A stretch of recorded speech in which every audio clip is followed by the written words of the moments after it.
இந்த விஷயத்தை நான் வந்து கொஞ்சம் சுதாரித்து செஞ்சுருந்தா இன்றைக்கி என் பொண்ணை காப்பாற்றிருக்கலாம். இன்றைக்கி பல பேர் கேள்வி கேட்குறதுக்கு அளவுக்கு நான் ஆளாயிருக்க மாட்டேன் அப்படிங்கிற மாதிரி நிர்தரணியாவை நான் காப்பாற்றிருப்பேன்.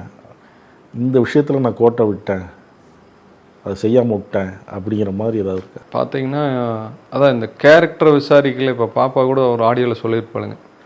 என்ன சொல்லியிருப்பான்னா, நம்ம என்ன பண்ணாலும் அவங்க கேரக்டர் வந்து சேஞ்ச் பண்ண முடியாதுங்கிறத நான் உணர்ந்துட்டேன் அப்படின்னு சொல்லி. அந்த மாதிரி வந்து இனி வருங்காலத்தில் வந்து அவங்க கேரக்டர் என்ன அப்படிங்கிறது வந்து ஒரு அனலைஸ் பண்ணணுங்கிறது இது வந்து ஒரு மிகப்பெரிய பாடம் உலகத்துக்கு.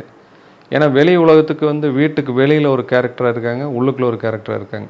ஆனால் பொண்ணு ஆரம்பத்துலேருந்தே சொன்னாலுங்க, என்ன சொன்னான்னா, அவனுக்கு ஒரு 4 முகம். அவங்க அப்பாக்கிட்ட ஒரு மாதிரி கேரக்டர் ஆக்ட் பண்ணுறான், எங்கிட்ட ஒரு மாதிரி ஆக்ட் பண்ணுறான், உங்ககிட்ட ஒரு மாதிரி ஆக்ட் பண்ணுறான், அப்படி வெளி உலகத்துக்கு ஒரு மாதிரி ஆக்ட் பண்ணுறான். அப்படி நான் என்ன வந்து அதை கேஷுவலாக எடுத்துட்டேன்னா, நம்மகிட்ட நடித்து எனத்தாக போகுது, நம்மகிட்ட மீறி போனால் சொத்துக்கு தான் ஆசைப்படணும், அது நம்ம கொடுக்குறதுக்கு தயாராகிற கொடுத்துருக்குறா, மீறி போனால் சொத்து தானே, அது உனக்கு எப்படி இருந்தாலும் நம்ம கொடுக்குறதானே சாமி. இதில் போய் நான் எங்கிட்ட நடிக்கிறல நான் அப்படி எடுத்துட்டேங்க. ஆனால் அவள் சொல்ல வந்த விஷயத்தை அந்த இடத்துல நான் கொஞ்சம் வந்து தவறுதல் பண்ணிட்டேன். அதை அப்போவே கொஞ்சம் அனலைஸ் பண்ணியிருந்தா கண்டிப்பாக இன்றைக்கி வந்து என்னுடைய மகள் வந்து என்னுடைய வீட்டில் இருந்திருப்பாங்க.